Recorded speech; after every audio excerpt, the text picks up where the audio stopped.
자, 반갑습니다. 시작합시다. 이번 시간은 등비 수열을 배울 텐데 이전에 우리가 등차 수열까지 했었죠. 이제 이번에는 특수한 형태의 또 등비 수열이라는 걸 배울 텐데, 자, 등비 수열 먼저 그 용어 정리부터 한번 하고 가도록 합시다. 먼저 등비 수열의 정의를 보니까 일정한 수를 곱해서 만든 수열을 우리가 이제 등비 수열이라고 불러요. 이전에 등차 수열 같은 경우는 일정한 수를 더해서 만든 수열이었죠. 등차, 그러니까 차가 같다. 등비, 비가 같다. 비라는 거는 나눈 값이 똑같다라는 거예요. 그래서 그 일정한 수를 곱해서 만든 수열을 등비 수열이라고 하는데, 그 수를 이제 공비라고 부를 거예요. 공통된 이제 비가 되겠죠. 이전에는 공통된 그 차가 됐으니까. 자, 그래서 공차와 공비 헷갈리지 않도록, 혼동되지 않도록 좀 주의를 하고, 그래서 그 등비 수열의 관계식을 보게 되면 우리가 이 n번째 항과 n 플러스 1번째 항의 관계식을 좀 알아야 되는데, n 플러스 1번째 항을 n번째 항으로 나눈 그 b가 r이었다라는 뜻이에요.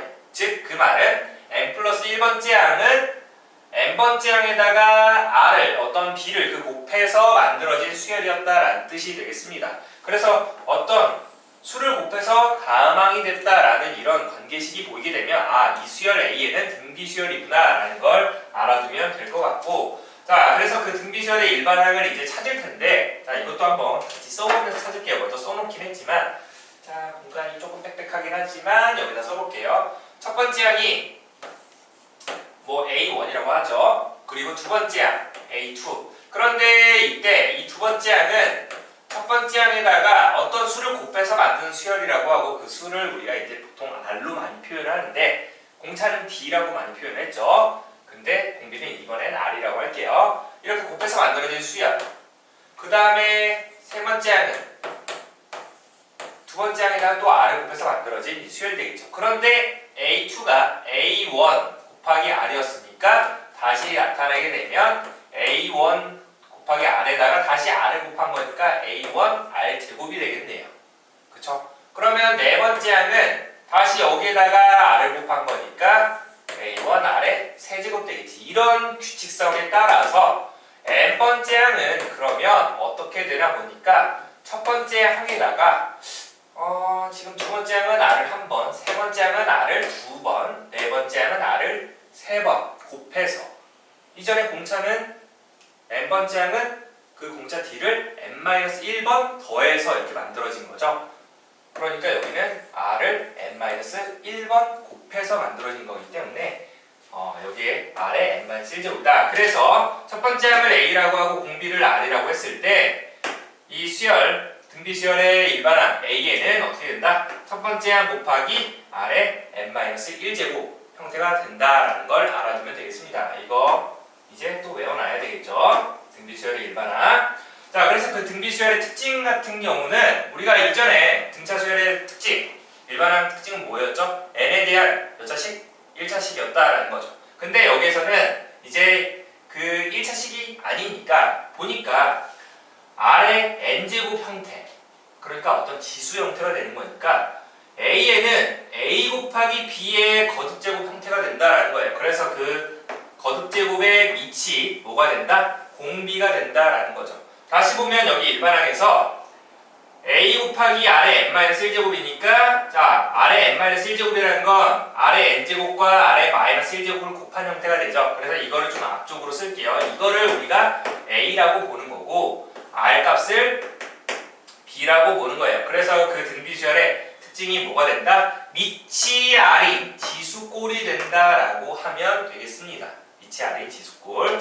자, 그래서 이런 형태였다라고 하면 첫 번째 항은 그냥 A, B가 되겠죠. 그리고 공비가 B가 된다라는 걸 알아두면 되겠습니다. 알겠습니까? 자, 그래서 진짜 저기 보면 A에는 첫 번째 항 A, B 그리고 B의 n-1제곱 이렇게 되는 거니까 B와 B의 n-1제곱 곱하게 되면 B의 n제곱이 되겠죠. 자, 그래서 A, B의 n제곱 형태다라는 걸 알아두면 되겠습니다. 이게 등비 수열의 일반항과 특징이었으니까 잘 기억을 해두도록 하고, 자, 세 번째는 이제 등비 중항이 되는데, 등비 중항, 이전에 등차 중항이 있었죠. 등차 중항, 세수 A, X, B가 이 순서대로 등차 수열을 이룬다라고 하면 가운데의 2배가 양쪽 합과 같다. 혹은 가운데의 값은 양쪽 합의 절반. 그러니까 2로 나눈 값과 동일하다라고 해서 뭔가 산술평균이 된다라고 했었죠. 만약 양수였다라고 하면. 자, 그런데 여기서는 똑같은 멘트예요. 그냥 여기만 다를 뿐이죠.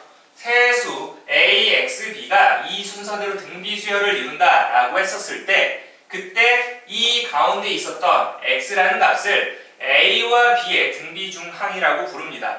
A와 B의 등비중항인데 그러면 얘는 어떻게 만들어지나 보니까 아까 등비수열은 곱해서 만들어진다라고 했었죠. 그러니까 X라는 거는 A 곱하기 R, B라는 거는 A 곱하기 R 제곱이라고 보면 X제곱은 AR의 전체 제곱이 되는 거니까 A제곱, R제곱 이렇게 될 텐데 그게 A와 B를 곱하게 되면 이것도 A 곱하기 AR의 제곱 되는 거니까 A제곱, R제곱 되는 거 맞나요? 보이죠? 되게 희미하게 써놨지만 자, 그래서 뭐가 된다? 가운데의 제곱이 양쪽 곱과 같다라는 걸 알 수가 있겠습니다. 자, 그래서 얘와 필요 충분 조건이 x는 뭐가 된다? 플러스 마이너스 루트 ab가 된다라는 걸 알아두면 되겠죠. 다시 한번 가운데 제곱이 양쪽 곱과 같다라는 거, 등차 중앙은 가운데 2배가 양쪽 합과 같다. 자, 구분을 좀 잘 지어주도록 합시다. 자, 그래서 여기서도 지금 만약에 a, x, b가 양수였다라는 조건이 있었으면 x는 루트 ab가 되겠죠.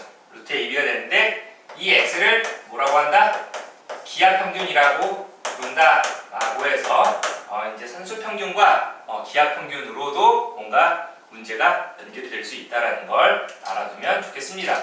그래서 이게 이제 어떤 수만 되는 게 아니라 항에서도 접목이 되기 때문에 세 개의 항, n번째 항, n 플러스 1번째 항, n 플러스 2번째 항, 그러니까 뭔가 연속되는 세 개의 항이 되겠죠. 자, 이게 이 순서대로 등비수열을 이룬다라고 하면은 얘와도 또 필요 충분 조건이 뭐가 된다? 가운데의 제곱은 양쪽 곱과 같다라는 게 쓰인다라는 거를 알아두면 되겠습니다. 그래서 여러분들이 그 아래에 우리 보기 문제들이 나와 있죠. 물론 풀이가 나와 있지만 한 번씩 정리를 해보면서 알아두면 되겠습니다. 자, 그래서 그 317페이지 맨 아래 부분을 보게 되면 포커스 부분이 나와 있죠. 자, 등차 수열과 등비 수열을 비교하는 게 나와 있는데 그 규칙을 보게 되면 등차 수열은 일정한 수를 더해서 나오는 수열이고 등비 수열은 일정한 수를 곱해서 만든 수열이었다. 그리고 관계식은 n번째 항에다가 어떤 수를 더해서 다음 항이 되면 등차 수열, n번째 항에다가 어떤 수를 곱해서 다음 항이 되면 등비 수열 형태가 된다라는 거 구분을 지어두고, 일반항은 자, 등차 수열의 일반항은 선생님 보고, 자, n번째 항은 어떻게 했죠? 즉 a에는 첫 번째 항 플러스 n-1 곱하기 공차라고 이렇게 계산해주고, 그리고 등비 수열의 일반항 a에는 첫 번째 항 곱하기 r의 n-1제곱이다 라고 해서 계산을 해주죠. 자, 그래서 그 식의 형태는 등차 수열 같은 경우는 n에 대한 1차식, 그리고 등비 수열 같은 경우는 n에 대한 지수식 꼴로 나온다라는 걸 알아두면 되겠습니다. 알겠습니까? 자, 그래서 그 넘어가게 되면은 등차 중앙이 나오게 되는 거고, 등비 중앙이 나오게 되는 거죠. 등차 중앙이랑 헷갈리지 않게끔 주의를 하도록 하고, 그 아래 보기 3번, 4번을 한번 풀어보도록 합시다. 자, 보기 3번에 1번을 보게 되면 좀 주의해야 될 게 있죠. 아무래도 가운데 제곱이 양쪽 곱과 같다 라고 해가지고 1번 보게 되면 세수 4x9 문제 안 쓸게요. 4x9가 이 순서대로 등비 수열을 이룰 때 x의 값을 구하여라 라고 해서 4 곱하기 9 36이니까 6만 생각하는 경우가 있는데 조심해야 되죠. 네, 마이너스 6도 있으니까 그 부분 주의를 하도록 합시다. 근데 2번 같은 경우는 4분의 9 a 4가 이 순서대로 등비 수열을 이룰 때 뭔가 등비 중앙을 이용할 것 같은 건 알고 있는데, 거기서 문제를 또 간과해서 그냥 생략하고 그냥 또 플러스 마이너스 이렇게 썼다가 또 틀리죠. 왜?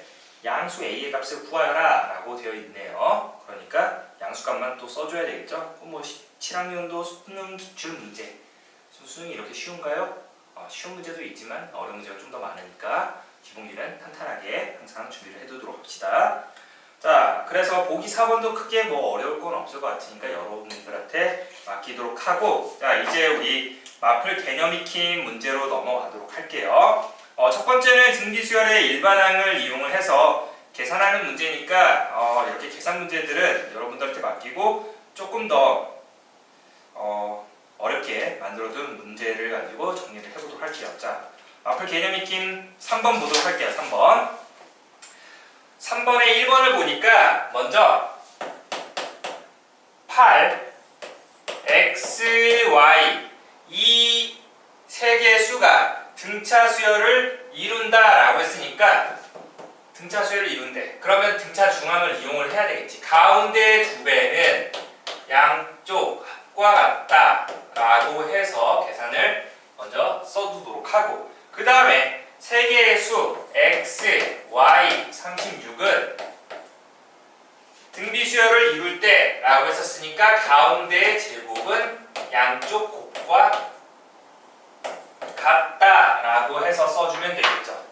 그때 양수 x와 y의 값을 구하여라. 그러면 우리가 y 대신에 뭘 집어넣어주면 돼?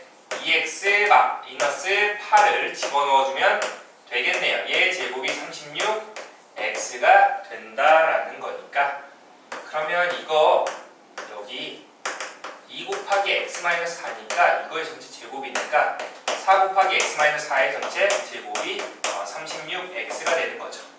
그러면 4 일단 날려버리자. 그러면 x-4의 제곱이니까 전개해주면 x제곱 마이너스 8x 플러스 16이 얼마? 9x다. 넘어오면 x제곱 마이너스 17x 더하기 16이 0이라서 16, 1, 그래서 x값이 1 또는 x값이 16이 되겠습니다. 그쵸? x가 1이면은 y제곱이 36이니까 y의 값은 6이 될 거고요.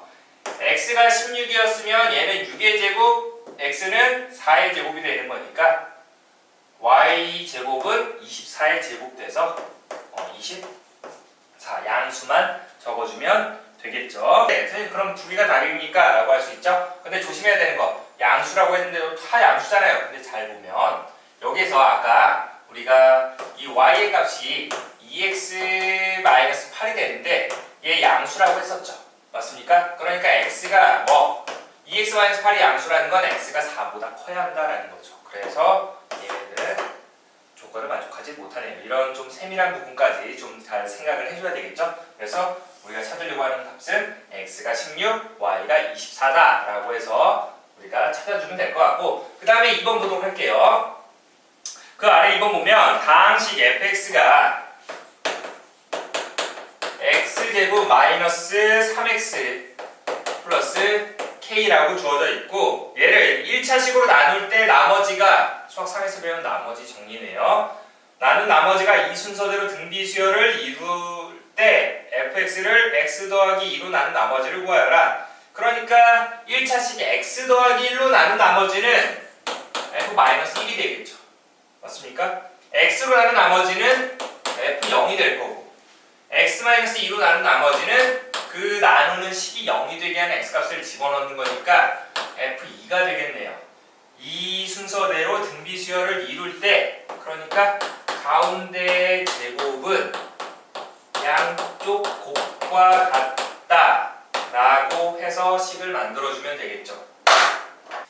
자, 그래서 f0의 제곱이 f-1, f2와 같다라는 식이 나오기 때문에, 자, f0이라고 하면은 k제곱이 f-1, 마이너스 1 집어넣으면 1 플러스 3 이죠? 여기가 제곱이 아니라 세제곱이었네요. 그렇죠? 미안합니다. 자, 세제곱이니까 마이너스 1 집어넣으면 마이너스 1 플러스 3이니까 플러스 2가 됐었잖아. k 플러스 2와, 자, 그 다음에 2를 집어넣으면 8 빼기 6이니까 k 플러스 2가 이렇게 되겠네요. 됐습니까? 자, 그래서 이거 전개하면은 k 플러스 2의 전체 제곱이니까 k제곱 플러스 4k 플러스 4. 따라서 k제곱 지워지고 4k 플러스 4가 0이니까 k는 마이너스 1이 되겠네요. 구하려고 하는 게 뭐였죠? 이 fx를 x 더하기 2로 나눈 나머지를 구하여라. 즉 f 마이너스 2의 값이 되겠네요. x에다 마이너스 2 집어넣으면 마이너스 8 플러스 6 더하기 k 마이너스 1이 되는 거니까 마이너스 얼마? 3이 된다라고 해서 답을 찾아주면 되겠습니다.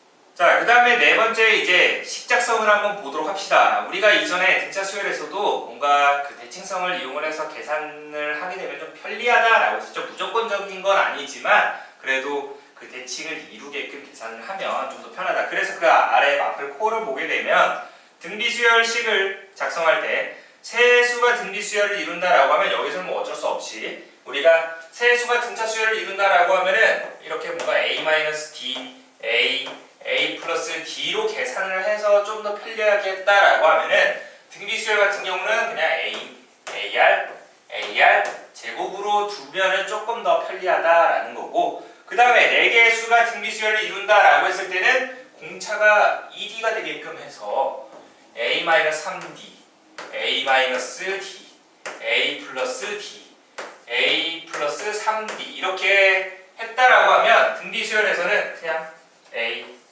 AR 제곱, AR 세제곱 이게 가장 간편하다라는 거죠. 어떻게 보면 이게 무조건적인 건 아닙니다. 선생님 저는 여기를 AR로 두고 싶어요. 두세요. 근데 좀 더 복잡해지니까 그냥 지금 그냥 쉬운 대로 하는 게 제일 낫겠죠. 등차 수열 같은 경우는 저 방법이 무조건적인 건 아니지만 그래도 조금 더 계산이 수월해진다라는 정도만 알아뒀으면 합니다. 우리가 아무래도 좀 더 편하게 계산하는 게 좋으니까 복잡하면은 맨날 문제 더럽다 막 이렇게 하면서 잘 안 푸니까 좀 더 쉽게 최대한 쉽게 푸는 방법을 계속 익히도록 하도록 합시다. 자, 그래서 등비수열을 이루는 3개의 실수가 있는데 그 3개의 수의 합이 14가 되고 곱이 64일 때 이 수를 구하여라 라고 되어 있습니다. 그러면 이렇게 두고 식을 한번 만들어 봅시다. 세 수의 합이 뭐가 된대요? 거기에서 14가 된대요. 14. 그러면 여기서 지금 공통인수가 a가 되겠죠? 1 플러스 r 더하기 r 제곱이 14가 된다. 그 다음에 3개 곱이 64다. 이거를 다 곱하게 되면 a 3개, r도 1개랑 2개니까 3개. 그러니까 a 세제곱, r 세제곱. a, r의 전체 세제곱 되겠죠? 이게 뭐가 된대요? 거기에서 64가 된대요. 64는 뭐의 세제곱이야? 4의 세제곱이죠. 그러므로 가운데 있던 값은 얼마? 4가 된다라는 걸 알 수가 있겠네요. 자, 그래서 이렇게 우리가 세계수가 4라는 걸 알았으니까 일단 a의 값은 뭐 r분의 4라는 걸 찾을 수 있겠죠. r분의 4. 그래서 여기 식에다가 우리가 대입을 해봅시다. 대입을 해보면 r분의 4 곱하기 1 플러스 r 제곱이 14 뭐 약분시키고 약분시키자 2, 7 그러면 2 플러스 2r 플러스 2r 제곱이 r 값은 분모에 있으니까 0이 아니죠. 그래서 이쪽에다 곱해주면 7r이 되겠네요. 7r. 그래서 넘겨주면 2r 제곱 마이너스 5r 플러스 2는 0이 되는 거니까 둘 하나 둘 마마. 따라서 2r-1과 r-1 곱이 되기 때문에 r 값은 2분의 1이 되거나 2가 된다라는 소리가 되겠습니다. 그러면 r 값이 2분의 1이면 이제 그 세 개의 수는 뭐가 되죠? 아까 AR. 자, R 값이 2분의 1이니까 A의 값은 뭐가 되죠? 8이 되고, 그러면 R씩 곱해지는 거니까 4가 되고 2가 되고.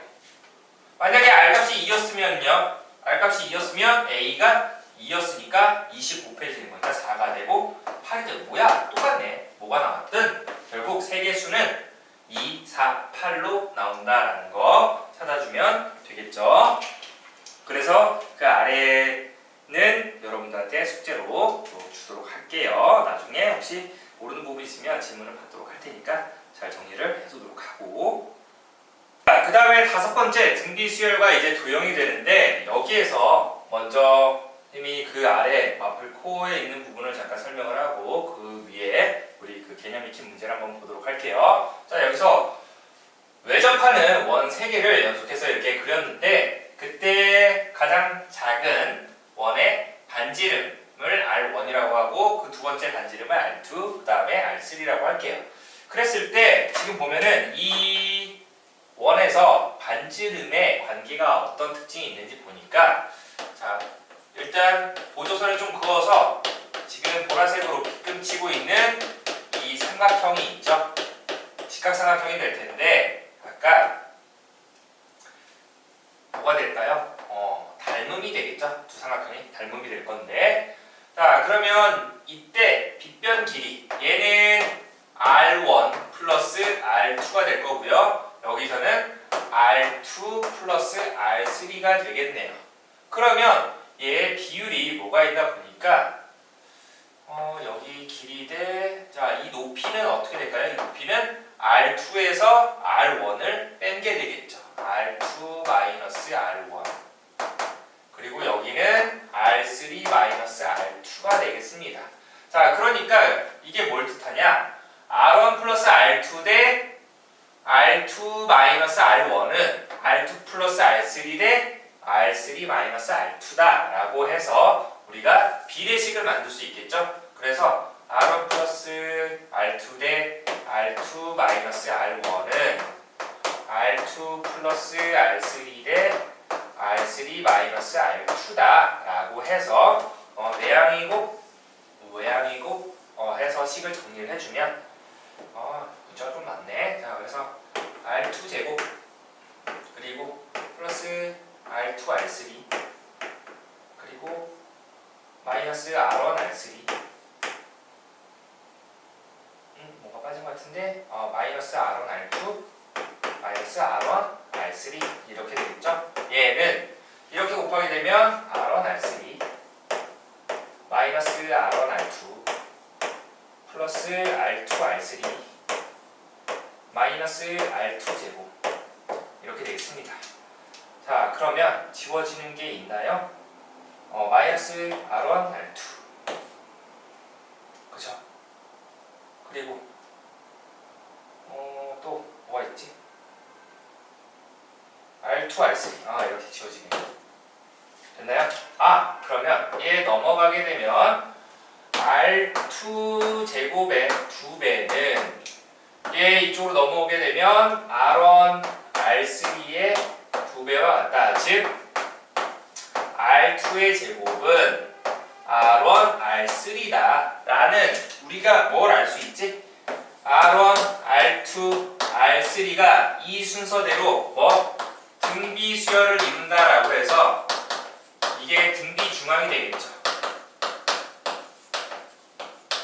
등비 중앙이 된다는 거. 그러니까 이렇게 뭔가 외접하는 원이 쭉 나왔을 때 가운데 원의 반지름의 제곱은 양쪽 원의 반지름 곱과 같다라는 성질을 또 이용을 할 수 있다라는 거네요. 그래서 그 마플 개념 익힘 5번을 보게 되면 오른쪽 그림과 같이 두 직선을 공통접선으로 하고 서로 외접하는 5개의 원이 있는데, 가장 큰 원의 반지름의 길이가 오른쪽 맨 끝에 있는 반지름의 길이가 12였고요. 가장 작은 원의 반지름 길이가 6이라고 했을 때 가운데, 즉 세 번째 원의 반지름은 어떻게 됩니까? 이게 그냥 5개가 있는데 또 가운데 걸 물어본 거야. 가운데 거는 양쪽 곱과 같다 라고 했으니까 가운데의 반지름, 모르니까 R이라고 할게. R제곱은 작은 원의 반지름이 지금 6이었고 큰 원의 반지름이 12였으니까 R 값은 루트 72죠. 그쵸? 6루트 2가 되겠네요. 반지름은 양수니까 음수가 될 수는 없겠죠. 자, 그래서 가운데 반지름의 길이는 6루트 2가 된다라고 하면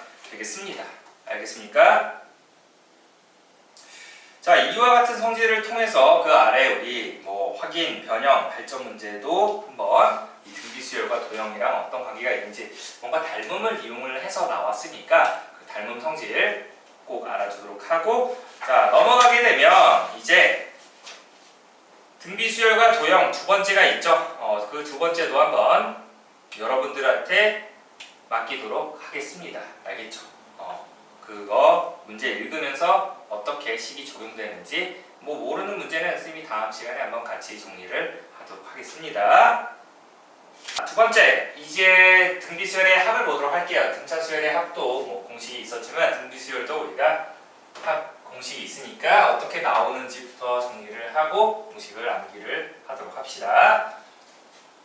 자, n번째 항까지 합을 우리가 SN이라고 했었죠. 그래서 첫 번째 항 A, 두 번째 항 뭐 A 곱하기 R이 되겠죠. AR, 세 번째 항 AR 제곱. 그래서 쭉 가서 n번째 항 AR에 n-1제곱 이렇게 되겠습니다. 자, 그런데 이전에 등차수열의 합에서는 다시 한번 이 SN을 반대로 써서 위아래로 더해준 다음에 뭐 2로 나눠줘서 나왔으면 얘는 이제 뭔가 곱하기 혹은 나누기랑 연관이 있기 때문에 우리가 이 SN에다가 그 수열의 등비수열의 공비 R을 곱해줄게요. 그러면 얘가 어떻게 되나 보니까 AR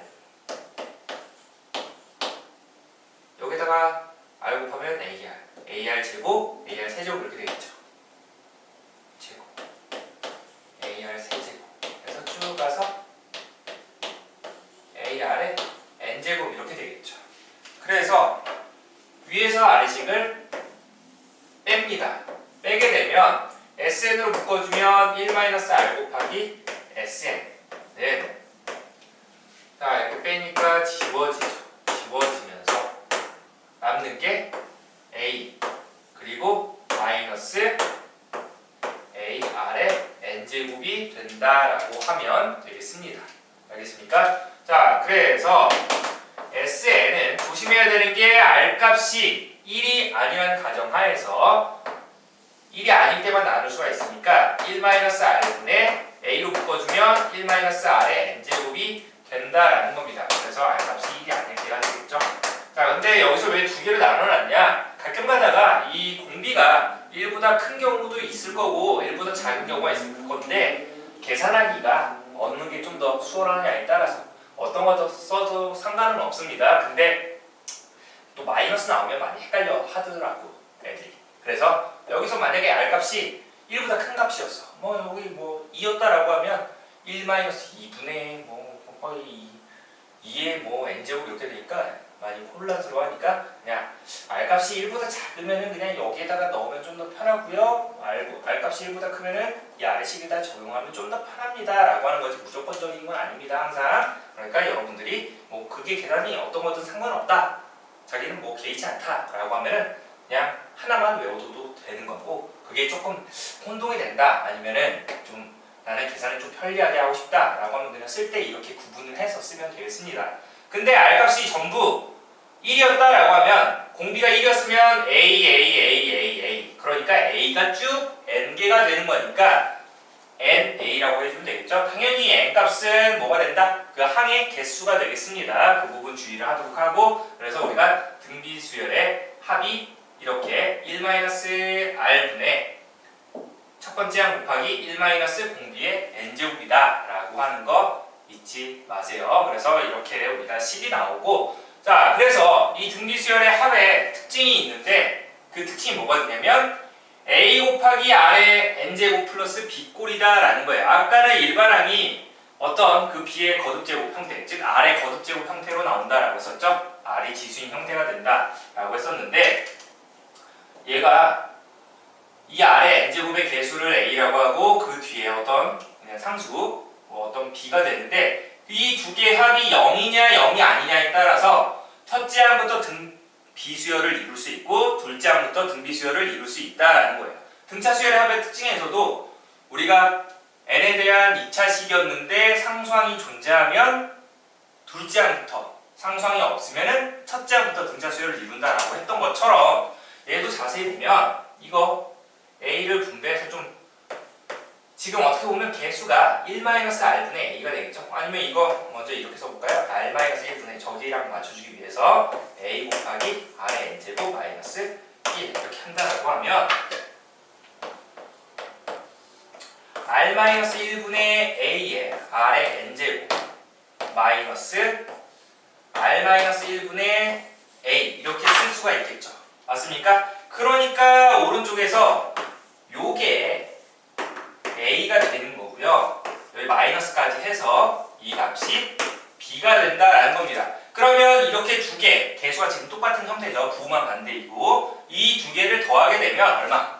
0이 나오니까 그러면은 첫째 항부터 등비수열을 이룬다라고 하는 거고 만약에 여기가 더했는데 0이 아니야. 그러면 둘째 항부터 등비수열을 이룬다라고 하면 되겠습니다. 첫째 항은 따로 계산을 해줘야 되는 거고. 알겠습니까? 이 부분 주의를 해두고 그러면 그 보기 문제 3번을 보게 되면 SN이 2의 n제곱 마이너스 1일 때 라고 되어 있죠. 그러면 2의 n제곱 앞에 개수 어떻게 보면 그 숫자가 얼마죠? 1이 생략되어 있죠. 그래서 1 그리고 뒤에는 마이너스 1이니까 두 개 더하면 어떻게 돼? 0이 되죠. 그러면 얘는 보자마자 첫째 항부터 등비수열을 이루는구나 라고 생각을 해주면 되겠습니다. 그래서 일반항 A에는 SN에서 SN-1을 빼서 계산을 해주면 되는 거니까 쉽게 계산은 가능할 거고 근데 그 아래 이제 보기 4번을 보게 되면 SN이 3의 n제곱 플러스 A가 되는데 이 수열이 등비수열을 이룰 때 첫째 항부터 등비수열을 이룬다 라고 하면은 그러면 그 3의 n제곱 앞에 개수가 얼마죠? 1이죠. 그리고 B에 해당하는 게 지금 뭐가 되죠? A가 되겠죠. 플러스 A. 그러면 1 플러스 A가 뭐가 나와야 돼? 0이 나와야 되는 거니까 그게 첫째 항부터 등비수열을 이룰 조건이 되겠죠. 그래서 A 값이 마이너스 1이다 라고 해서 계산을 해줘도 되는 거고 그렇지 않은 경우는 그냥 SN에서 SN-을 빼서 AN 직접 구해서 우리가 등비수열을 구한다 라고 하면 되겠습니다. 알겠습니까? 그 아래 포커스 부분을 보게 되면 등비수열의 합 SN에서 일반항 AN을 쉽게 구하기 라고 되어 있죠. 이거 한번 보도록 합시다. 이렇게 나와 있을 때 등비수열의 합 일반항 AN 어떻게 계산하냐 보니까 A 더하기 B가 0이면 첫째 항부터 등비수열을 이룬다 라고 했었는데 그러면 여기에서 첫 번째 항은 뭐가 돼? AR 플러스 B가 되죠. 공비는 그냥 이 R이 되는 거야. 그래서 일반항 A에는 AR 플러스 B 첫 번째 항 곱하기 R의 n-1제곱 이렇게 되는 거니까 뭐 분배해주면 AR의 n제곱 플러스 BR의 n-1제곱 이렇게 뭐 써줘도 되는 거고 B 대신에 뭘 집어넣을 수 있어? B 대신에 우리가 첫째 항부터 등비수열을 이룬다라고 했으면 이 B가 마이너스 A가 되겠죠. B가 마이너스 A니까 A로 묶어주게 되면 R-1이 되겠죠.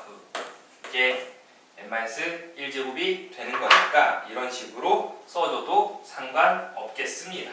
자, 그래서 좀 더 여러분들이 알아두면 시간을 좀 단축시킬 수 있다라는 정도 계산을 해두면 되겠습니다. 이거 뭐 외우는 게 선생님 저는 이거까지 외우는데 너무 힘들 것 같아요. 안 해도 됩니다. 알겠습니까? 그냥 조금 더 간단한 방법으로 그냥 계산을 해서 그게 더 빠르다면 그렇게 해도 되는 거고 이것까지 뭐 선생님도 외우라는 건 추천을 하지 않을게요. 하지만 그 등차 수열 일반항 계산할 때 좀 더 빠르게 하는 방법이 있었죠. 그 부분은 알아두도록 합시다. 자, 넘어가게 되면 이제 마플 개념 익힘이 나오는데 첫 번째는 등비수열의 합이고요. 두 번째는 부분합이 주어진 등비수열의 합이 나오고 세 번째는 등비수열의 합과 또 일반항 사이의 관계가 나오네요. 그리고 뭐 마플 특강이 나오고 선생님이랑은 이 마플 개념 익힘 두 번째만 같이 하고 나머지는 여러분들한테 또 과제로 맡길 테니까 열심히 복습하면서 정리를 해보도록 합시다. 자, 마플 개념 익힘 그 두 번째 부분합이 주어진 등비수열의 합을 봤을 때 이전에 우리가 부분합이 주어진 등차 수열의 합에서 어떤 성질이 있었냐면 선생님이 한번 필기하라고 했었는데 SN 그 다음에 S2n-SN. 만약에 일반항 AN이 등차 수열을 이룬다라고 했을 때 얘는 등차 수열의 합이고요.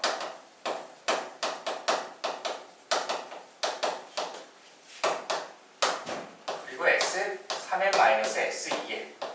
얘도 등차 수열을 이룬다라고 했습니다. 이 순서대로. 알겠습니까? 이걸 기억을 해두고 그러면 이와 비슷한 성질로 뭐가 되냐면은 등비수열도 그 부분합비리 어떤 관계가 나오는데 한번 그 마플 코어부터 좀 보도록 할게요. SN이 R-1분의 자 보면은 등비수열의 합이 주어지면 등비수열의 합공식에 대입해서 다음 방법으로 또 해결된다. 인수분해 공식을 이용해서 나눠서 풀어도 되는 거고 등차수열 단원과 마찬가지로 등비수열에서 차례로 그 같은 개수만큼 묶어서 합을 구하면은 얘도 등비수열이 된다라는 걸 이용할 수 있다라는 겁니다. 알겠습니까? 잘 보세요. 왜 그러는지. SN이 우리 등비수열의 합을 보게 되면 R-1분의 A 곱하기 R의 N제곱 마이너스 1이었죠. 그러면 S2N이라는 거는 뭐가 되냐면 R-1분의 A 곱하기 항의 개수가 2n개가 되는 거니까 2n제곱 마이너스 1이죠. 근데 이거는 합차에 의해서 R의 n제곱 플러스 1과 R의 n제곱 마이너스 1이 되겠습니다. 그러면 이렇게 세 개는 뭐가 돼요? SN이 되죠. SN에다가 결국 R의 n제곱 플러스 1을 곱해서 2n번째까지 합이 된다라는 거죠. 그러면 S3N을 보자. S3N은 R-1분의 A 곱하기 R의 3n제곱 마이너스 1이 되는데 인수분해 식을 이용하게 되면 R의 n제곱 마이너스 1 그리고 R의 2n제곱 플러스 R의 n제곱 더하기 1이 이렇게 되는 거니까 결국 이렇게 세 개는 뭐가 되는 거야? SN이 되죠. SN에다가 R의 2n제곱 R의 n제곱 플러스 1을 곱해서 나온다라는 소리가 되겠네요. 그게 그 키포인트에 있었던 내용이 되는 거고 그러면 여기에서 그 개념 익힘 2번을 보게 되면 어떻게 되죠? S12 지금 10이고요. S20이 30이래요. 그러면 S30의 값은 얼마가 됩니까? 라고 물어봤지. 방금 이걸 적용을 하게 되면 얘는 S10에다가 R의 10제곱 플러스 1이 되겠습니다. 결국에 이게 10이었으니까 얘가 얼마? 3이었다라는 소리죠. R의 10제곱이 2였다라는 겁니다.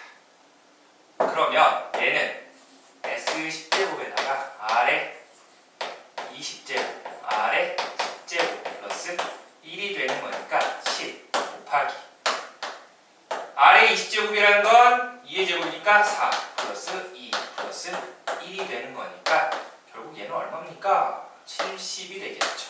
70. 자, 그래서 이런 식으로 우리가 나온다라는 거. 선생님 그러면 S4n은요? R의 4n제곱, 3n제곱 플러스 R의 2n제곱 플러스 Rn제곱 플러스 1 이런 식으로 또 규칙이 나온다라는 거죠. 알겠습니까? 자, 그래서 이런 부분합에서도 어떤 관계가 있는지 등차수열 부분합과 또 등비수열 부분합을 좀 구분을 지어서 알아두면 되겠습니다. 그럼 보세요. S10, S20-S10, S30-S10, S20. 얘는 10이었죠. 얘는 20이죠. 그럼 얘는 얼마가 되겠어? 이거는 20 곱했으니까 2를 또 곱하게 되면 40이 된다라는 걸 알 수가 있죠. 맞습니까? 자, 그래서 S30-S20이 40이 됐으니까 방금 S20이 얼마였어요? 30이니까 S30이 70임을 또 바로 찾을 수가 있다는 겁니다. 그러니까 결국에 AN이 만약에 등비수열이었다 라고 하면은 이렇게 계산한 놈들도 등비수열을 이룬다라고 이제 결론을 지을 수가 있겠네요. 알겠습니까? 이렇게 해서 우리가 정리를 잘 해두면 되겠습니다. 됐습니까? 자, 여기까지 해서 우리가 등비수열의 합까지 모두 마무리했고요. 나머지는 우리 마플 개념 익힘 문제까지 발전 문제까지 해서 몇 페이지? 페이지